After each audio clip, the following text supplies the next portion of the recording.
Halo semuanya, di sini saya akan mempresentasikan mengenai topik yang ada di mata kuliah ekonomi teknik. Jadi sebelum saya mempresentasikannya, saya akan uh, perkenalan diri dulu. Nama saya Kurnia Jaya Sabajak, dengan nomor induk mahasiswanya 22 52 14 Nah, di sini topik yang akan saya presentasikan ataupun saya jelaskan itu mengenai engineering cost and cost estimating. Jadi ini mengenai biaya teknik dan estimasi biaya yang dibutuhkan gitu. Biaya teknik dan estimasi biaya. Jadi ini tujuan utamanya ini memberikan pemahaman dasar mengenai konsep biaya dan metode estimasi yang digunakan dalam analisis ekonomi teknik. Nah, atau bisa juga mendefinisikan konsep biaya fundamental, membahas berbagai jenis estimasi. Jadi ini klasifikasi biaya. Jadi biaya yang akan digunakan. Jadi pertama itu biaya tetap atau fixed cost. Biaya ini adalah biaya konstan dan tidak dapat berubah lagi, sewa gitu. Jadi ini biaya yang memang mutlak, biaya yang udah ditentukan berapa nilainya ataupun itu. Yang kedua itu biaya variabel, variabel cost. Ini berubah. Jadi ini seiring dengan tingkat produksi. Jadi titik impas atau breaking point. Yang dimana break-even point ini adalah tingkat produksi di mana total pendapatan sama dengan total biaya. Total pendapatan, total biaya yang kita dapat. Memisahkan wilayah untung dan rugi seperti itu. Yang ketiga itu biaya marginal, marginal cost. Ini adalah biaya variabel untuk unit berikutnya. Ini bergantung pada karakteristik unit berikutnya. Seperti apakah itu orang dewasa, anak-anak, ataupun bayi. Selanjutnya itu ada biaya rata-rata, average cost. Jadi ini total biaya dibagi dengan jumlah unit. Ini mencakup jumlah dari semua biaya, seperti sewa, makanan, dan lain-lain. Itu dibagi jumlah unit. Dan ini adalah contoh biaya tetap atau variabel dan total. Ini ada contohnya. Dalam sebuah contoh penyewaan bis, total biaya tetap itu FC sebesar $225, termasuk sewa bus, biaya bensin, bahan bakar lain, dan pengemudi bus. Biaya variabel per orang adalah $20. Itu termasuk tiket acara dan makanan ringan.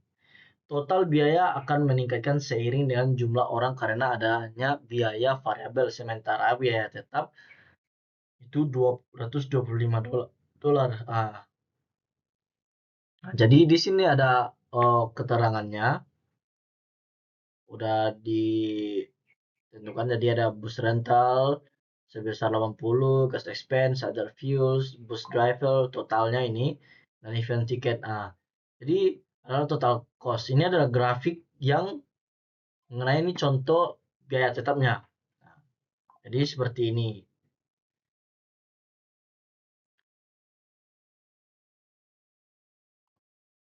Selanjutnya itu ada laba dan rugi. Pertama itu ada titik impas, break even. Terjadi ketika total pendapatan sama dengan total biaya. Ini diibaratkan sebagai sekedar bertahan. Jadi kita tidak mendapatkan keuntungan apa-apa, hanya menutupi apa yang kita keluarkan. Seperti itu. Yang kedua itu ada area laba atau profit region. Terjadi ketika total pendapatan lebih besar dari total biaya. Ini berarti menyimpan uang di bank. Jadi eh, ketika kita punya suatu usaha, jadi kita mendapatkan keuntungan dari hasil kerja kita. Seperti itu. Jadi hasilnya ini lebih besar dibanding biaya pengeluaran kita. Ketiga itu ada area rugi atau loss region. Ini terjadi ketika total pendapatan lebih kecil dari total biaya. Ini berarti berhutang, kita berhutang. Jadi biaya yang kita keluarkan lebih besar dibanding biaya yang kita dapatkan ataupun keuntungan yang kita dapatkan.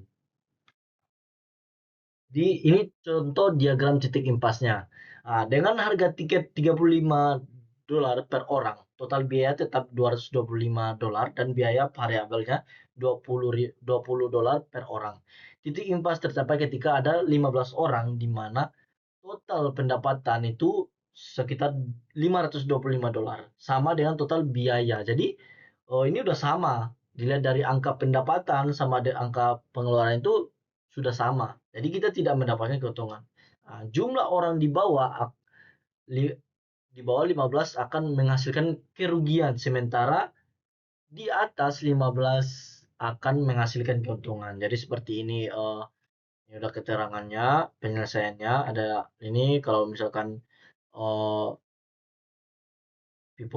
orangnya tidak ada, berarti ini fixed cost 225, total costnya 225, ini pengeluarannya, ini biaya tetapnya, tentuannya ini total cost, jadi ini pengeluaran. Profitnya nggak ada, jadi profitnya kita nggak dapat profit, walaupun di sini tuliskan 2.225, ya sama aja, kita ini rugi karena tidak mendapatkan apa-apa. Jadi ini ada contohnya, ini ada 5 orang, 10 orang, 15 orang, 20 orang, 35 orang, 40 orang. Ini ada 40 orang ini total biaya tetapnya itu 225 kan. Variabel cost-nya ini 800. Total cost-nya itu 1 juta, 1000. Sorry, ini dolar ya. 1025 dolar. Jadi ini ada 1400 dan 300. Jadi kita dari 1400 dikurangin 1000, ini total pengeluaran ini, cost ini. Ah, dan ini total yang kita dapatkan secara kotor. Jadi belum di eh, totalnya itu kan $1.400. Ini total semua. Jadi ketika dikurangin sama biaya berjalannya suatu usaha itu, saya nih contohnya ini dikurangin nih, udah dikurangin jadinya $375. Jadi eh, ini adalah keuntungan bersih kita itu ada 375 ya. Ini yang dinamakannya adanya keuntungan dari sebuah usaha. Ini mempelajari tentang usaha juga ini. Ini ada diagramnya. Jadi bisa dilihat diagramnya. Ini ada biaya masa lalu, sunk cost, dan biaya peluang, opportunity cost. Jadi sunk cost itu uang yang telah dikeluarkan karena keputusan di masa lalu dan tidak dapat diubah. Contohnya ini adalah harga pembelian mobil 2 tahun lalu. Contohnya misalkan teman-teman membeli mobil Avanza tahun tahun 2025 itu 200 juta. Tahun 2026 ataupun tahun 2027 dan selanjutnya itu harganya tidak akan sama lagi. Ini sumber juga memberikan contoh harga beli awal, biaya penyimpanan, dan harga daftar lama sebagai sang cost. Jadi tuh, kalau ini biaya masa lalu ini tidak dapat itu yang telah dikeluarkan karena keputusan di masa lalu yang tidak dapat diubah. Yang kedua itu ada opportunity cost. Ini manfaat yang dilakukan karena menggunakan suatu sumber daya untuk aktivitas tertentu, alih-alih aktivitas lain yang mungkin. Contohnya kan adalah membeli makan siang dan jumlah dan lain-lainnya. Ini contoh nih, price when purchase. Jadi ini harga ya ketika kita membeli. Ini misalkan nih, storage cost ini $1.000. List price when purchase. Jadi ini all list, ini all list nih. Jadi new listnya ini dinamakan sunk cost, karena harga sebelumnya bisa dibilang seperti ini. Jadi kalau udah di sekarang sudah beda lagi, misalnya dari $9.500 menjadi $12.500, seperti itu guys. Jenis pengeluaran, kita akan membahas mengenai jenis pengeluaran. Pengeluaran berulang, recurring expense. Jadi ini pengeluaran yang diantisipasi dan terjadi secara teratur. Contohnya adalah membeli makanan atau membayar sewa. Jadi itu kan dia berjalan terus. Jadi kayak kita ini contohnya makanan nih, kita pasti membutuhkan setiap hari. Jadi kita akan selalu membeli itu terus. Dan itu memang harus dibeli gitu. Kedua itu pengeluaran tidak berulang, non-recurring expense. Jadi ini kejadian satu kali terjadi pada interval tidak teratur. Contohnya itu adalah kita seperti sakit nih. Nah, itu kan kita tidak setiap hari akan mengalami yang namanya sakit, kecelakaan atau kematian. Atau membeli asuransi dapat mengubah biaya tidak berulang yang besar menjadi biaya berulang periodik. Nah, ini ada biaya incremental cost. Jadi perbedaan antara dua alternatif biaya dua alternatif contohnya ini nih. Jadi pembelian 10.000 dolar. Yang A, ini yang B 17.000. Increment modelnya ini. Model A, model B. Jadi incrementalnya ini 7.000. Nah, 7.500 dolar. Jadi installation cost ini bisa dilihat di sini ada perbedaannya. Jadi ada annual maintenance cost, annual utility expense, disposal cost after useful life. Nah, jadi ini total keseluruhan kayak perhitungan mengenai biaya. Tapi ini karena di sini ada keterangan ini dolar, jadi ini ya kita tidak menggunakan rupiah sih, menggunakan dolar ini dari materi. Nah, jadi ini ada selanjutnya biaya tunai atau cash cost versus biaya buku atau book cost. Jadi cash cost ini biaya tunai ini merupakan pergerakan uang dari satu pemilik ke pemilik lainnya. Juga dikenal sebagai arus kas. Contohnya kayak pembayaran pinjaman mobil bulan ini gitu. Yang selanjutnya itu adalah book cost. Itu biaya transaksi masa lalu yang dicatat dalam catatan keuangan. Contohnya itu adalah uang muka yang dicatat di buku cek untuk pembelian mobil tahun lalu. Itu adalah contohnya. Selanjutnya itu ada biaya siklus hidup. Jadi lifestyle lah ya ini ya, lifestyle cost. Jadi yang pertama itu siklus hidup. Nah, seluruh waktu dari konsepsi hingga kematian suatu produk atau proses. Yang kedua, biaya siklus hidup, total keseluruhan biaya yang terjadi selama siklus hidup produk. Yang ketiga itu penetapan biaya siklus hidup, life cycle costing, proses mendesain dengan pemahaman tentang semua biaya yang terkait dengan produk selama siklus hidup ini. Nah, ini adalah estimasi biaya. Nah, itu adalah pertama itu adalah analisis ekonomi berorientasi pada masa depan. Kedua itu biaya dan manfaat di masa depan memerlukan estimasi. Jadi masa depan kita memerlukan estimasi, oh estimasi saya untuk tahun depan seperti apa, sebesar apa dan makanya. Jadi yang ketiga itu biaya yang diestimasi tidak diketahui dengan pasti. Jadi kita memiliki estimasi nih, tapi kita tidak memiliki kayak oh biaya ini untuk ini saya membeli mobil. Kita tidak mengetahuinya, tidak tidak mengetahuinya apa tujuan biaya yang kita kumpulkan. Jadi ini diestimasi saja berapa. Jadi yang keempat itu semakin akurat estimasinya, semakin andal keputusan yang dibuat. Jadi kita eh, diajarkan untuk membuat estimasi lebih awal agar kayak kita mempersiapkannya gitu. Selanjutnya ini ada jenis estimasi.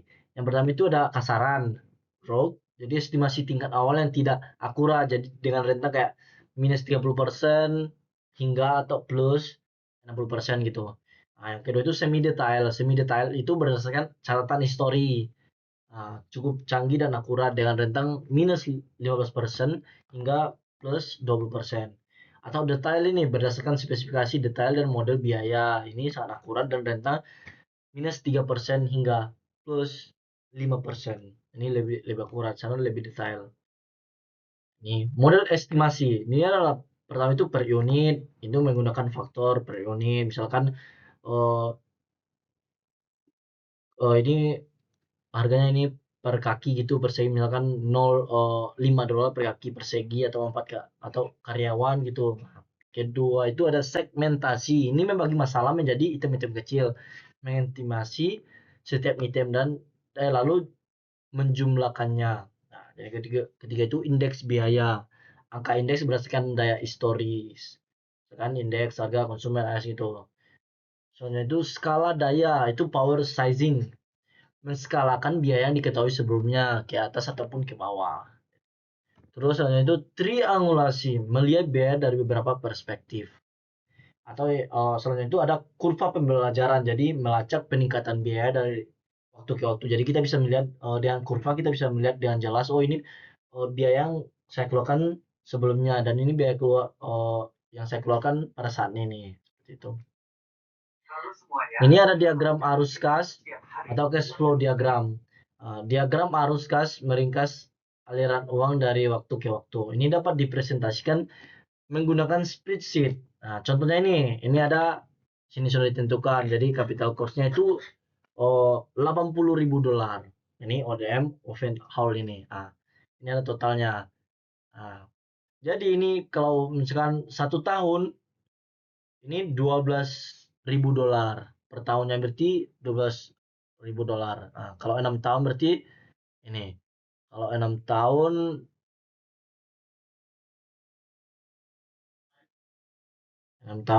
ini kosnya sisa $10.000 total. Oh ya, ini ada grafiknya juga, cash flow bisa dilihat.